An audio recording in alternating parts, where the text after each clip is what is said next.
नमस्कार, अमर छत्तीसगढ़ देख रहे हैं आप। खबरों का रुख करेंगे। बस्तर और सरगुजा संभाग में विकास के काफी काम हुए हैं। रायपुर में सीएम भूपेश बघेल ने कहा कि इन दोनों संभागों में लोगों ने बैंक और स्कूल की मांग की है। दोनों संभागों में लोगों की आय बढ़ी है। उन्होंने कहा कि महिलाएं आत्मनिर्भर हो रही हैं। प्रदेश में कोयला संकट को लेकर सीएम भूपेश बघेल ने एक बार फिर केंद्र पर निशाना साधा है। उन्होंने कहा कि केंद्र की कोयला नीति विफल साबित हुई है। प्रदेश में बंद किए गए ट्रेनों को जल्द शुरू करने की मांग सीएम भूपेश बघेल ने केंद्र से की है। उदयपुर की घटना की निंदा करते हुए उन्होंने इसके पीछे इस साजिश की आशंका जताई है। सीएम भूपेश बघेल ने पूरे देश में एक बार फिर से पुरानी पेंशन योजना को लागू करने की मांग केंद्र सरकार से की है।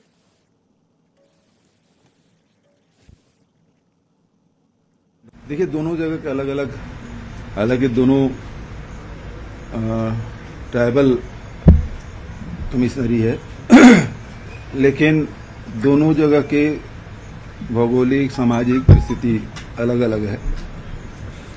लेकिन दोनों जगह आर्थिक रूप से पहले से बेहतर स्थिति पिछले सरकार की अपेक्षा। किसानों की आय में वृद्धि हुई है, मजदूरों के, महिलाओं के। सबसे ज्यादा जो मुझे खुशी मिलती है, जो महिलाएं जो स्वावलंबन की ओर आगे बढ़ रही है, तो उसके चेहरे में जो आत्मविश्वास दिखाई पड़ता है, वो सबसे बड़ी विशेषता है। देखिए, अब ट्रेन भी बंद कर दी है भारत सरकार। हमारे छत्तीसगढ़ कितनी ट्रेनें बंद हो गई, उसके बाद भी कोयला पूर्ति नहीं कर पा रहे हैं। तो इसका मतलब ये है कि उनकी रणनीति असफल रही है। और कोयले की पूर्ति के लिए अब ये है कि विदेशों से कोयला लाने के लोग कर रहे हैं, जो बहुत महंगा कोयला है। 17-18 हजार रुपया प्रति टन के हिसाब से लाएंगे तो बिजली फिर महंगा होगा। प्राइवेट सेक्टर को दे ही नहीं रहे थे, तो ये निश्चित रूप से आने वाले समय में गंभीर स्थिति उत्पन्न होगी। मैं तो रेल मंत्री से भी बात किया, यहाँ ट्रेन शुरू करो। और जब सांसद चुने गए हैं और केंद्र का मामला है, तो इन लोगों को बात करनी चाहिए। प्रदेश की जनता के हित में उन लोगों को रखना चाहिए। आज ट्रेन है, वो गरीब लोगों के लिए सबसे सस्ता ट्रांसपोर्टेशन है। जो काम 15 रुपये में होता है, वो 1500 रुपये लगता है। यदि टैक्सी किराया करके जाएंगे तो महंगा पड़ेगा।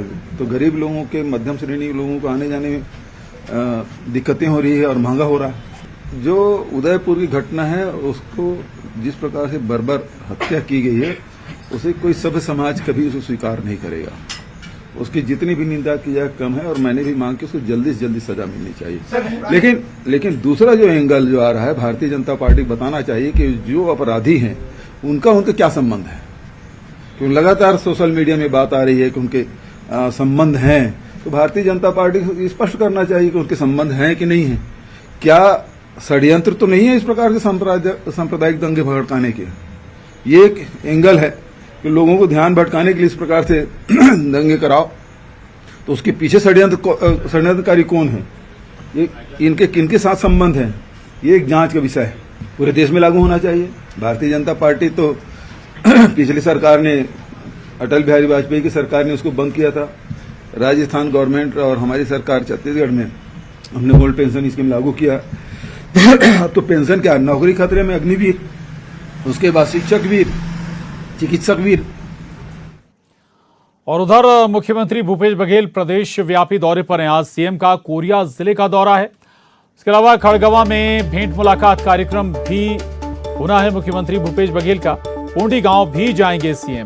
साथ ही बैकुंठपुर के पटना गांव भी मुख्यमंत्री जाने वाले हैं। बैकुंठपुर में आदिवासी समाज सम्मेलन में वो शामिल होंगे और शाम में कई प्रतिनिधि मंडलों से मुलाकात भी करेंगे। बैकुंठपुर में मुख्यमंत्री भूपेश बघेल रात्रि विश्राम भी करेंगे। तो ये बड़ी खबर, अहम खबर। मुख्यमंत्री भूपेश बघेल प्रदेश व्यापी दौरे पर। देवव्रत हमारे साथ जुड़े हैं।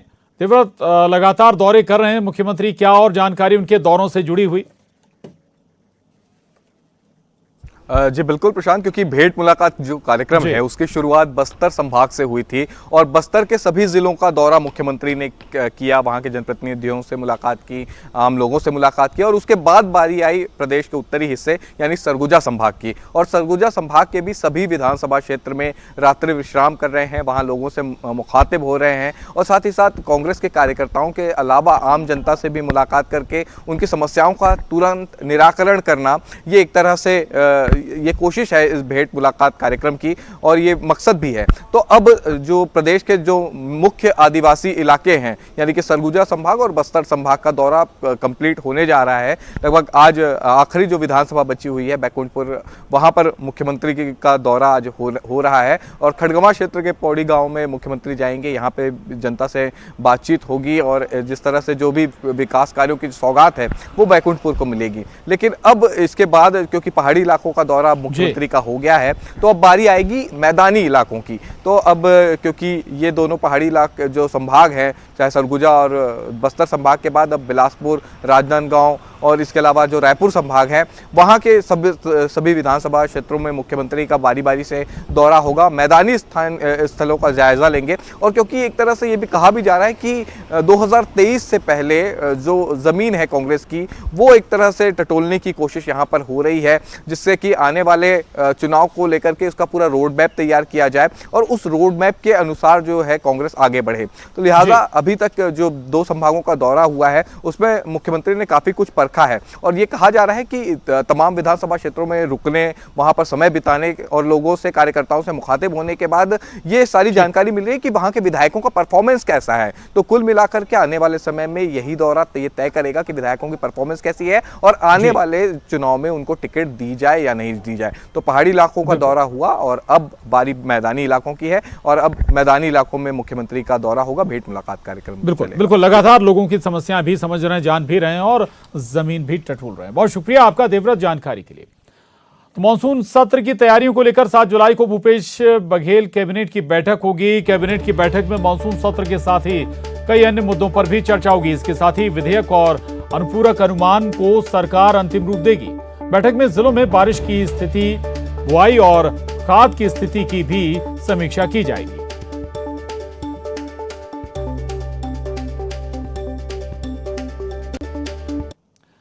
और एनडीए की राष्ट्रपति पद की उम्मीदवार द्रौपदी मुर्मू 15 जुलाई को छत्तीसगढ़ आएंगी। द्रौपदी मुर्मू यहां बीजेपी विधायकों और सांसदों से मुलाकात करेंगी।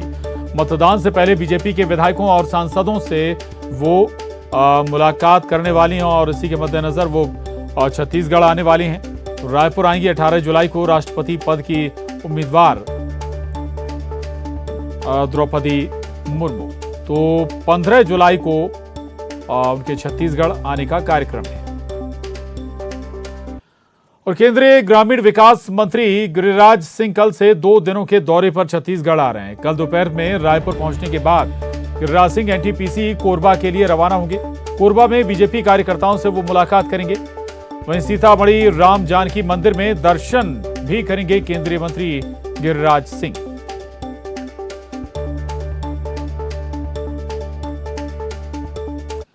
और हैदराबाद में चल रही बीजेपी राष्ट्रीय कार्यकारिणी की बैठक का आज दूसरा दिन है। राष्ट्रीय कार्य समिति की बैठक में छत्तीसगढ़ से 8 नेता शामिल हुए हैं। बैठक में नेताओं से प्रदेश की स्थिति पर बताया जा रहा है कि चर्चा की गई है।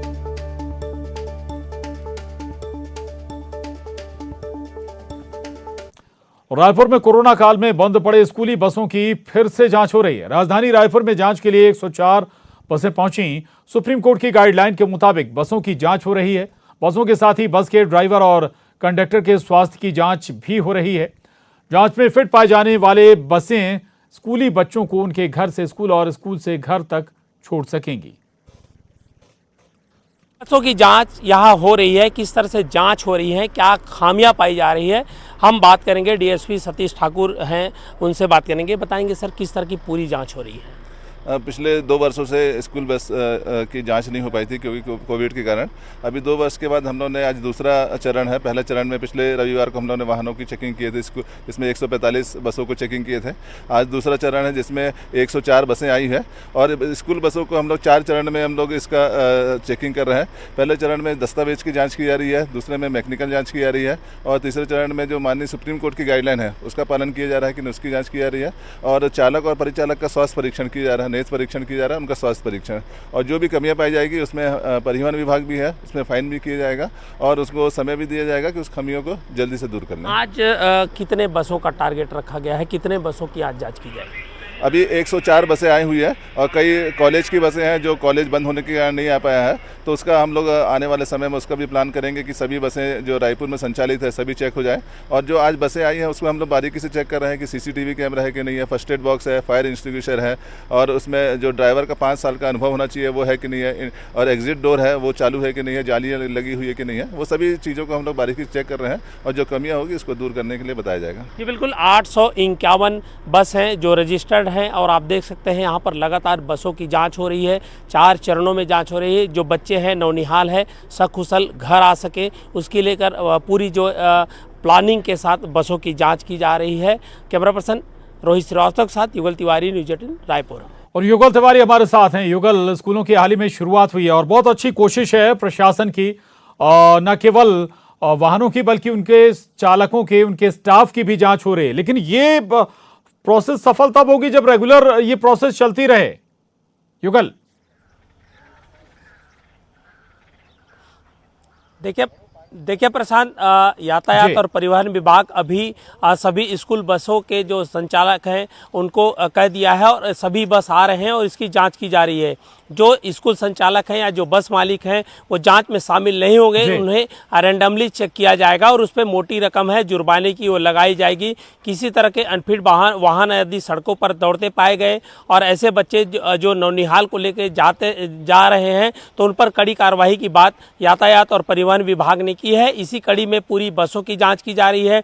2 वर्षों से बसों की जांच नहीं हो पा रही थी। अब चूंकि अगर हम रायपुर की बात करें 851 बस हैं वो पंजीकृत हैं, कई बसें स्कूल में भी संचालित होते हैं, तो ऐसे में सड़क दुर्घटना ना हो, सड़क दुर्घटना को रोका जाए, बच्चों को किसी तरह से हानि ना हो। नौनिहाल जब घर से निकलते हैं, स्कूल जाते हैं और फिर वापस घर तक आते हैं तो उनकी जीवन की जो रक्षा है, सुरक्षा है, वो इन्हीं की जवाबदारी होती है। तो किसी तरह की दुर्घटनाएं ना हो उसको लेकर के ये जो जांच की जा रही है, 4 चरणों में जांच की जा रही है। अनुभवी ड्राइवर हैं या नहीं है, सीसीटीवी कैमरे हैं या नहीं है, आया उस पर बैठती है या नहीं बैठती है, जो किसी तरह से जो फर्स्ट एड बॉक्स है या नहीं है, अग्निशमक यंत्र है या नहीं है, तमाम जो सुप्रीम कोर्ट के जो 16 बिंदु है उस पर यह जांच की जा रही है और पूरी तरह से मुस्तैदी के साथ जांच की जा रही है। इससे पहले 37 बस अनफिट पाए गए थे, उस पर मोटी रकम जुर्माने की राशि वसूली गई है और उन्हें सुधार करने को कहा गया है। जो अनफिट बस पाए जा रहे हैं उस पर जुर्माना भी वसूला जा रहा है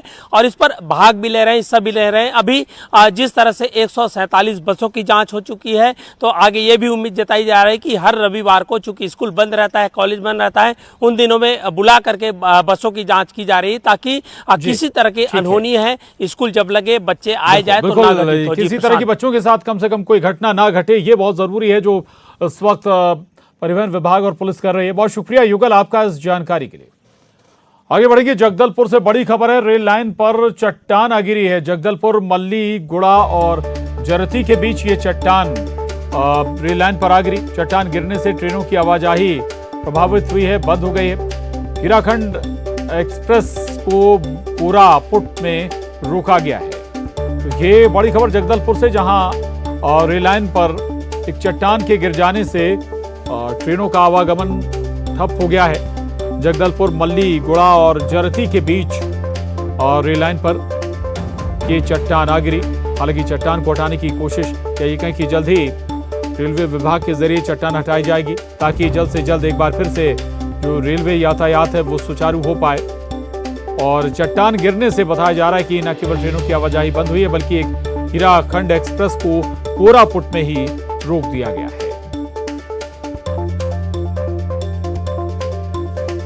तो आपको एक बार फिर बता दें, ये खबर जगदलपुर से है और वहां पर रेल लाइन पर चट्टान गिरने से ट्रेनों का आवागमन प्रभावित हुआ है। विनोद हमारे साथ जुड़ गए हैं और जानकारी के साथ। विनोद, क्या जानकारी मिल पा रही, कितनी बड़ी ये चट्टान है और हटाने में कितना वक्त लग सकता है? देखिए प्रशांत, ये लगभग 9:30 बजे के आसपास मल्लीगुड़ा और जर्सी के बीच में लाइन टेस्ट हुआ था और उसके बाद ट्रेन 100 मीटर का जो रेल ट्रैक होता है वो थोड़ा सा क्षतिग्रस्त हुआ था।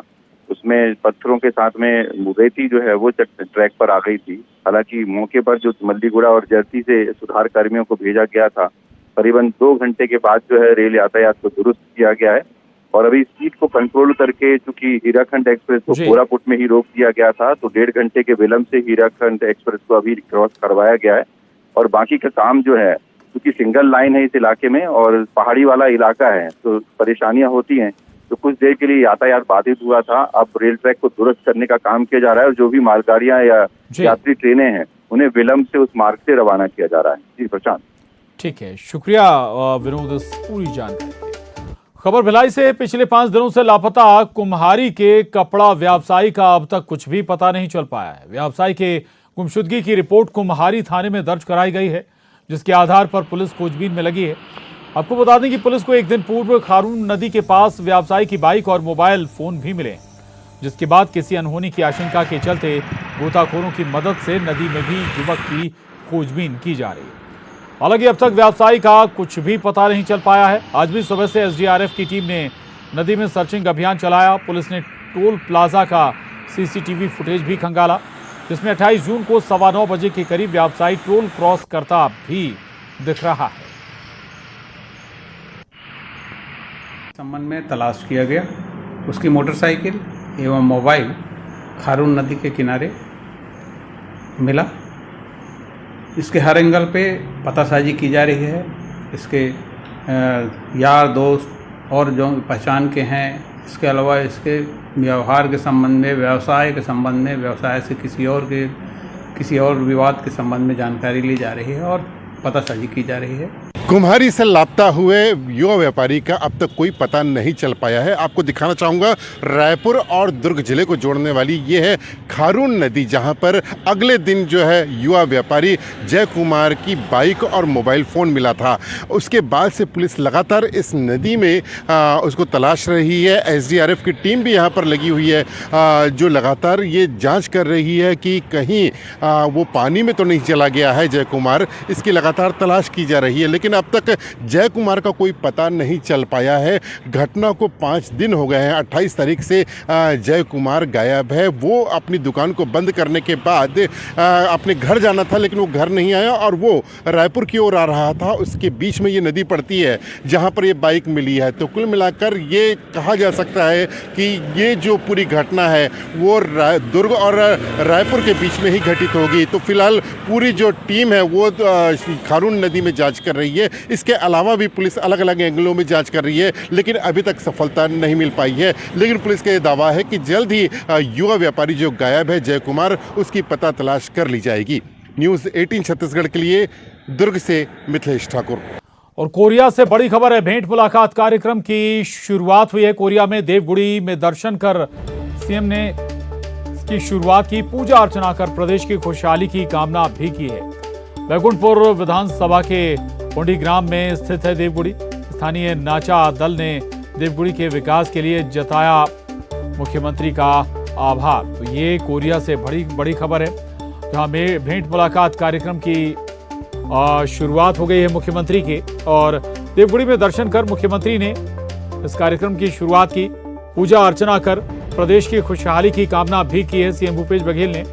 और बैकुंठपुर विधानसभा के पोंडी ग्राम में स्थित है देवगुड़ी।